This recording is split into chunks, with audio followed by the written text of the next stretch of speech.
দেখুন, আপনাদের চ্যানেল থেকে আজ সত্য কথা বলতে আমার কোনো অসুবিধা নেই। আমি সবসময় সত্য কথা বলি। 2011 সাল আমরা জাতীয় কংগ্রেস তৃণমূল কংগ্রেসকে সঙ্গে নিয়ে যে আন্দোলন, যে প্রচার, সুন্দরবনে বাঘকে ভয় না করে আমরা তৃণমূলকে ক্ষমতায় এনেছিলাম 2011 সালে। হয়তো শুনলে আপনিও অবাক হবেন,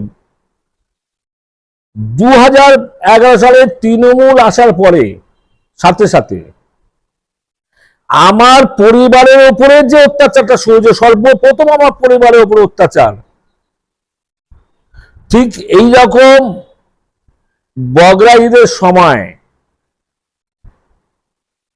আমাদের প্রতিটা ফ্রিজে যে পশুর মাংস ছিল, সেই পশুর মাংস তখন আমার ফ্যামিলি যে 7 বছরের ফ্যামিলি মেম্বার ছিল সে পর্যন্ত খেতে পারেনি, পচিয়ে ফেলে দিতে হয়েছে। এই অত্যাচার তৃণমূল করেছে। অর্থাৎ তৃণমূল যদি বলে 2011 সালে এসে আমরা কিছুই করিনি, আমরা ধোয়া তুলসী পাতা, এটা সম্পূর্ণভাবে ভুল এবং মিথ্যা। এই তৃণমূল কংগ্রেস, যে কংগ্রেস তৃণমূল কংগ্রেস ক্ষমতা এনেছিল, বারুইপুর সেন্ট্রাল কংগ্রেস কার্যালয়, সেই সেন্ট্রাল কংগ্রেস কার্যালয়টাকে প্রমোটারি করে অন্যজনের কাছে বিক্রি করে দিয়েছে। আমাদের সেন্ট্রাল কার্যালয়, কেন্দ্রীয় কার্যালয় এখন দোতলায় উপরে ভাড়ায় চলে। আমাদের যে কেন্দ্রীয় কার্যালয়, যেখানে প্রণব বাবু এসেছিলেন, প্রিয়রঞ্জন দাসমুন্সী এসেছিলেন, আপনার সোমেন মিত্র এসেছিলেন, সুব্রত মুখার্জি এসেছিলেন, মমতা ব্যানার্জি খোদ এসেছিলেন, সেই কার্যালয়ে এরা প্রমোটারি করে বিক্রি করে দিয়েছে। আপনি ক্যানিং এর দিকে তাকিয়ে দেখুন, ক্যানিং এ যে কংগ্রেসের কার্যালয়, সেই কংগ্রেসটা আজও, সেই কার্যালয়টা আজও পর্যন্ত তৃণমূল কংগ্রেসের পতাকা লাগানো আছে।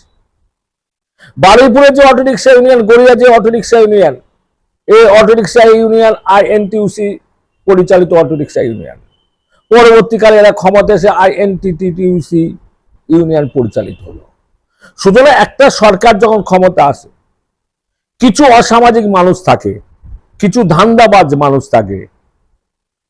আমি আমি এটা দেখেছিলাম 2009 সালে লোকসভা ভোটে, যখনই সেই কেন্দ্র থেকে সিপিএম হেরে গেছে, সবুজ আবির উঠছে, সঙ্গে সঙ্গে সবুজ আবির রাস্তায় পড়ে গেছে, লাল পতাকাটা পকেটের মধ্যে গুঁজে সবুজ আবিরটা রাস্তাতে তুলে এই যেমন মেখে নিলেন, নিয়ে বলেন হ্যাঁ বন্দে মাতরম, জাতীয় কংগ্রেস জিন্দাবাদ। অর্থাৎ এই শ্রেণীর ছেলেরা আছে যারা সুযোগ সন্ধানী ধান্দাবাজ।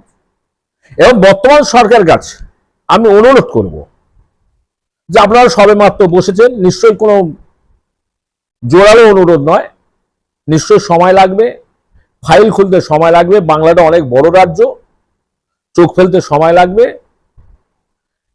কিন্তু হ্যাঁ তাড়াতাড়ি চোখটা খোলার চেষ্টা করুন। কারণ কিছু সুযোগ সন্ধানী মানুষ যারা ধান্দাবাজ, চিটিংবাজ, চোর, হারমার টাইপে, তারা রাত্রারাত্রি গেরুয়া রং, গেরুয়া বসন পরে তারা বিজেপির নাম করে মানুষের ওপর হয়তো কটু কথা বলছে বা বিভ্রান্ত ছড়ানোর চেষ্টা করছে। এই দিকে লক্ষ্য রাখার জন্য বর্তমান সরকারের কাছে আমি বর্তমান সরকার বলছি রাতারাতি আপনি সবটাই করে দিন, হ্যাঁ, কিন্তু বর্তমান সরকার কাছে আমরা আশা রাখছি, প্রদেশ কংগ্রেস কমিটির পক্ষ থেকে আশা রাখছি যে অবিলম্বে বাংলা শান্তি শৃঙ্খলা, বাংলা ঐতিহ্য, বাংলা কৃষ্টি, বাংলা সংস্কৃতি এবং জাতি, ধর্ম, বর্ণ সমস্ত সম্প্রদায়ের মানুষ যাতে স্বাধীনভাবে চলাফেরা করতে পারে, এই যে দুষ্কৃতি যে দুষ্কর্ম করছে তাদেরকে যাতে অবিলম্বে প্রতিরোধ করা যায়, এই আবেদন আমি প্রদেশ কংগ্রেস কমিটি থেকে রাখছি। এবং সাথে সাথে এ কথাও বলছি, যেমন আমরা আবেদন রাখছি, এই সরকার যদি ভালো কাজ করে 5 বছর নিশ্চয়ই জনসাধারণ রাখবে, ক্ষমতা রাখবে, আগামী 5 বছর পরে আবার ক্ষমতা আসবে। নতুবা এই সরকারকে আগাম বার্তা দিয়ে রাখছি, মমতা বন্দ্যোপাধ্যায় এত উন্নয়ন করেছিল, এত উন্নয়ন করেছিল, রাস্তায় এত উন্নয়ন দাঁড়িয়েছিল, জঙ্গল মহল হাসছিল। আজ কিন্তু সেই জঙ্গল মহল থেকে তৃণমূল উল্টে গেছে, উন্নয়নের জায়গায় কিন্তু কঙ্কাল সার বেরিয়ে গেছে। সুতরাং আমরা জাতীয় কংগ্রেস, আমরা সর্বত্রভাবে আমরা ভালোকে ভালো বলবো, খারাপ কাজে বিরোধিতা করব, এটা আমাদের নীতি এবং আদর্শ। আমার নাম আব্দুল রহমান মোল্লা, আমি প্রদেশ কংগ্রেস কমিটির সম্পাদক।